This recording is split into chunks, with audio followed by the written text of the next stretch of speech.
Sanibonani Mzansi, ngiyabonga kakhulu ukuthi uthando nesithembu likhulile laze lafika la likhona.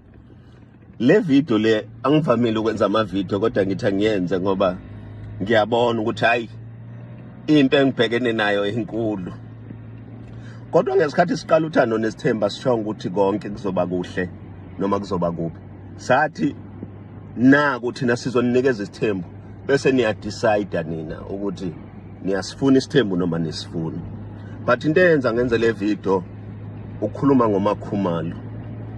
I've never said uMakhumalo lento enishoyo ngaye. Ngithena mina lento ayiphumela ekhaya imhlulela ukuthi ayenze la kaMseleko. Ungeseka lokho. Because nginomuzo omkhulu. Ikona kuphela engikhuluma ngakho. Manje nina senifaka okunye okuningi. Yazi mina noMakhumalo we are right kakhulu and angikwazi ukufaka abanye abantu mangikhuluma ngaye because labo bantu kuyoba sengathi bakhulu kunoMakhumalo. So that will be unfortunate. But I'm simply saying uMakhumalo lento ayiganile emenza boMesisi Mseleko number 3. Meaning kusho ukuthi lento ayiganile fanele ayeseke iyona kuphela engikhuluma ngayo.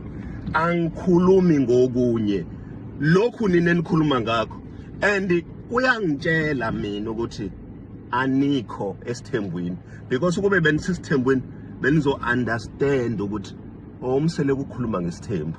But ngiyabonga kakhulu konke lokho enikushoyo kuyasilekelela ekutheni sikwazi ukuya phambili and engathi ningaqhubeka njalo nime nje nina besilo nime nina beqhawe nisilekelela ukuthi sikwazi njalo ukuya phambili. Ngaphandle kwenu asiyilutho. Siyabonga kakhulu. Angazi ke noma abantu basasifuna isithembu ngoba kungenzeka ukuthi sebedecide ukuthi ayi isithembu ngisasifuna, isithembu ngiyasifuna. Ayibambane khona. Nangu kuMosamseleko ethi phumani ezindabeni zami noMakhumalo. Uthi njena nina yini eni-acrimony. Uthi yini eni-wrong in the acrimony. Futhi yini i-acrimony. Uthi phumani niphele ezindabeni zami noMakhumalo. One thing I will give to Mseleko, you guys. Out of everybody in South Africa that is doing reality TV, Mseleko knows how to deal with whatever comes with doing reality TV shows. He knows how to deal with the viewers. He knows how to deal with the followers. He knows how to deal with the bloggers. He knows how to deal with the media. I will give it to him and his family. They are never in this tip of going for bloggers, going for YouTubers, going for our viewers, threatening to sue. They don't do that, Mseleko. They don't do that, Mseleko. They will post things and clarify. They will benza ama video maybe to say that no, it's not so, it's like this. But that other people do, threatening, you know, ama bloggers, threatening ama viewers and all of that, they won't do such. Mseleko is the king of reality show for that reason. Khona abanye kufanele khona omunye ongakayikhiphi nokuyikhipha i-reality TV show yakhe already is threatening to sue ama bloggers. The reality TV show yakhe ayikaphumi lapho i-trailer yakhona ayibhori and ngeke sibuke and ngeke si-review ishow yakhona ngoba is threatening to sue one of our favorite bloggers and ngeke sisu ayikaqali ne-show. He already has a problem ukuthi kukhulunywa ngaye omunye and ngeke sibuke ishow yakhona. Yes, i-review ngoba already nje he's threatening to sue. Mseleko, king of reality shows, reality TV. Anyway, you guys, sesiyaphuma kumcebeni now ekumncomeni. Now again we are back at doing our job. Listen, you guys, I do think that Mosamseleko meant what we all think he meant when he was sitting down at the table having that exchange with the Makumalo. I think us thinking he was referring to the fertility issue, he meant it. He meant that. He was referring to the fertility issue. I think now he is changing the story because he realizes how wrong it was for him to make that comment. I think he's changing that story. And because of the backlash, he's changing the story. And because of how horrible it just, the whole thing, because of how bad it is that he did that, he's changing the story. Here's the thing though. If Makumalo believes that Mseleku was not if Makumalo believes that Mseleku was not referring to the fertility issue, good for her. Because this issue is more sensitive to Makumalo. It might be sensitive for us to hear it, but it's more sensitive to Makumalo because it's a personal journey of Makumalo. So if Makumalo believes that Mseleku was not referring to her fertility issue, then good for Makumalo. But us as the viewer, me as the viewer, I felt like he was referring to that issue. And it was insensitive of him to do that. Kodwa, if Makumalo believes that Mseleku was not referring to it, good for Makumalo. It really is good for her because then it doesn't go in the heart. You know those things that go, we all have the things that go in the heart. So if that thing doesn't go for Makumalo, then good for Makumalo. You understand? Yeah, it might go for us, but it's not personal for us. But if for Makumalo, guys, I didn't receive it that way, so it didn't hurt me.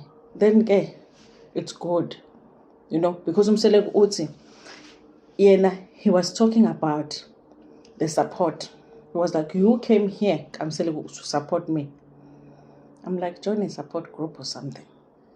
Why you marry the whole woman for support? You understand?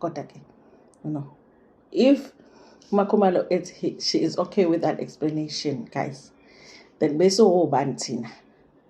Who are we? You understand? Sesunonku Williams lapha yakwi Real Housewives obuza abantu ukuthi who are we? Who are you to say that? Who are we to have a problem with it? If Makumalo is okay with it, who are we to not be okay with it? That's what that's how I feel with Makumalo. If Etienne, he believes it, she believes it, then we should be okay with it. But guys, I think we need to recognize Mseleku for how he always remains positive. Backlash, what that comes with doing reality. Because guys, we come. We come, Pela. We come. Yabo. We come. As we are posted on Instagram, Naba. As we to Naba. But he always remains on a goal. Before he even did a reality show, he knew, and he is keeping his eye on, and baningi njengathi singabakhomba sesilalela, yabo, bheka lapha ya, bheka uMusa Mseleku when you do reality show. Musu kubuka ama-blogger ukuthi lona utheni buka lapha wena eGoli, yeka thina sikhulume wena buka lapha ya. Yabo, Musa Mseleku needs to have master classes on how to do reality TV shows and respond to. Abanye, they be more focused on how the public is responding, instead of keep your eye on,